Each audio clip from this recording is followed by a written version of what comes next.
नमस्कार दोस्तों, आज हम आपको एक ऐसे आदिवासी योद्धा की कहानी सुनाने जा रहे हैं जिन्होंने अपनी मातृभूमि और अपने समुदाय की रक्षा के लिए अंग्रेजों और जमींदारों के खिलाफ विद्रोह किया। यह कहानी है झारखंड के एक वीर योद्धा बुधू भगत की। उनका जीवन साहस, बलिदान और प्रेरणा का एक अद्भुत उदाहरण है। बुधू भगत का जन्म 1792 को झारखंड के रांची जिले के सिलागाई गांव में हुआ। उनका परिवार कृषि पर निर्भर था और वे खुद एक किसान थे। बुधू भगत ने बचपन से ही अपने आसपास हो रहे अन्याय और शोषण को देखा। उन दिनों आदिवासी समाज पर अंग्रेजों और जमींदारों का अत्याचार बहुत बढ़ गया था। आदिवासियों की जमीनें छीन ली जाती थी और उन्हें कर के रूप में अपनी उपज का बड़ा हिस्सा देना पड़ता। ये सब देखकर बुधू भगत का मन दुखी होता था। उन्होंने तय किया कि वे अपने समाज के अधिकारों और स्वाभिमान की रक्षा के लिए लड़ेंगे।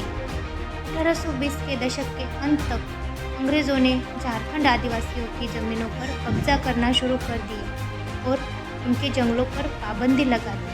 साथ ही स्थानीय जमींदारों और साहूकारों ने आदिवासियों के कर्ज में फंसाकर उनका शोषण करना शुरू कर दिया था।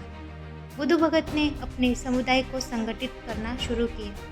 उन्होंने आदिवासी समाज के अधिकारों की रक्षा के लिए 1828 से 1832 तक चल रहे कोल विद्रोह का नेतृत्व किया। बुधू भगत ने अंग्रेजों के खिलाफ गुरिल्ला युद्ध की रणनीति अपनाई। जंगल और पहाड़ी इलाकों का उपयोग करते हुए उन्होंने छोटे छोटे हमले किए। उनकी सेना में ज़्यादातर आदिवासी युवा थे जो तीर कमान, तलवार और अन्य पारंपरिक हथियारों से लैस थे। बुधू भगत ने आसपास के गांव में जाकर आदिवासी समाज को एकजुट किया। उन्होंने लोगों को यह समझाया कि उनके अधिकारों की रक्षा केवल तभी हो सकती है जब वे एक साथ खड़े हों। उनका यह संगठन कौशल आंदोलन को ताकतवर बनाने में मददगार साबित हुआ। बुधू भगत और उनके साथियों ने अंग्रेजी ठिकानों पर हमला करना शुरू कर दिया। उन्होंने कई बार अंग्रेजी सेना को परास्त किया और उनकी संपत्ति को नुकसान पहुंचाया। एक घटना में अंग्रेजों ने कई आदिवासियों को बंदी बना लिया था। बुधू भगत ने अपनी सेना के साथ उस अंग्रेजी छावनी पर हमला किया और सभी कैदियों को मुक्त करा लिया। यह घटना उनके साहस और संगठन शक्ति को दर्शाती है। बुधू भगत की बढ़ती लोकप्रियता और अंग्रेजों के बढ़ते नुकसान को देखकर अंग्रेजों ने उनके सिर पर 1000 रुपये का इनाम घोषित कर दिया। लेकिन उनके प्रति आदिवासी समाज की वफादारी इतनी गहरी थी कि किसी ने भी अंग्रेजों को उनका पता नहीं बताया।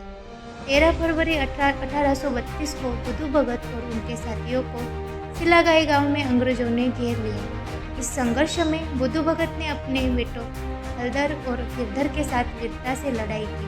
अंग्रेजों की संख्या अधिक थी और उनके पास आधुनिक हथियार थे। इस कारण बुधू भगत और उनके लगभग 300 साथी शहीद हो गए। बुधू भगत का नाम झारखंड और भारत के इतिहास में स्वर्ण अक्षरों में लिखा गया है। उनका जीवन आदिवासी समाज के लिए प्रेरणा का स्रोत है। स्वतंत्रता संग्राम के इतिहास में उनका योगदान अमूल्य है। दोस्तों, अगर आपको यह कहानी प्रेरणादायी लगी हो तो इस वीडियो को लाइक करें, शेयर करें और हमारे चैनल को सब्सक्राइब करना न भूलें। धन्यवाद।